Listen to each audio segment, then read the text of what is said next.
আপনারা আমার চিল্লা চিল্লি হইন না আইসেন আজকে আমার বাড়িতে আপনারা আইসেন এর লিগা আমি কৃতজ্ঞ। আপনাকে ওটা আছি সবাই রে আব্বা আপনারা জানেন তো রোজা 13টা চলে গেছে। আব্বা এই পর্যন্ত আমার ঈদের জামা কাপড় কিনে নাই। আমার জামা কাপড় তো দূরে থাকুক, আমার একটা গামছাও কিনে নাই আব্বা। আমি ঈদ কি দিয়ে করবো? আমার ছোট মিয়ার লেগা 2-3 সিট কিনছে, আমার লেগা একটা ধুতিও কিনে নাই কে?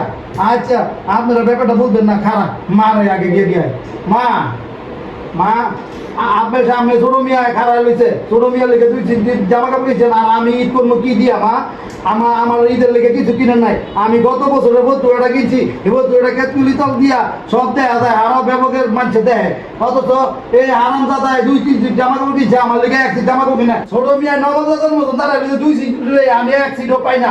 এদিকে ওরে ধৈরা আজকে সরকার মুখ নবাবজাদার সবচেয়ে দরকার, নবাবজাদার এটা জুতা বানানো দরকার।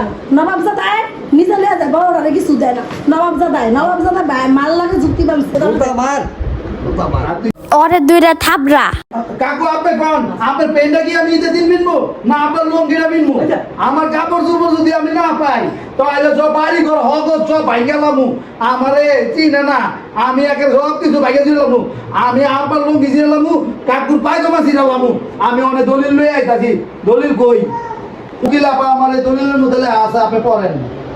হ্যাঁ, এই জায়গায় লেখা আছে যদি ঈদের কাপড় চোপড় সম্পূর্ণ না কিনা দেওয়া হয় তাহলে চাষারা শহীদ মিনার থেকে আন্দোলন করা শুরু হইব। একবারে ডিআরডি মসজিদ পাড়িয়া জিমখানা লেক দিয়া আন্দোলন আইয়া কই যাইব গান সেটা তো আমি বলতে পারতেছি না। আরো কিছু লেখা আছে এই ঈদে সম্পূর্ণ মার্কেট করে দিতে হইব, জিমখানা পর্যন্ত আন্দোলন আয়া করবো। আমার যদি এই ঈদে মার্কেট করে না দেয় আমি সব বাঞ্চুক করে এলাম, পাঞ্চা করলাম, কেউ ঈদ কথা দিতাম না। আর ওই ছোট মেয়েরা 2 সিট জামা কাপড় দিছে না, সব পুজালাম আমি।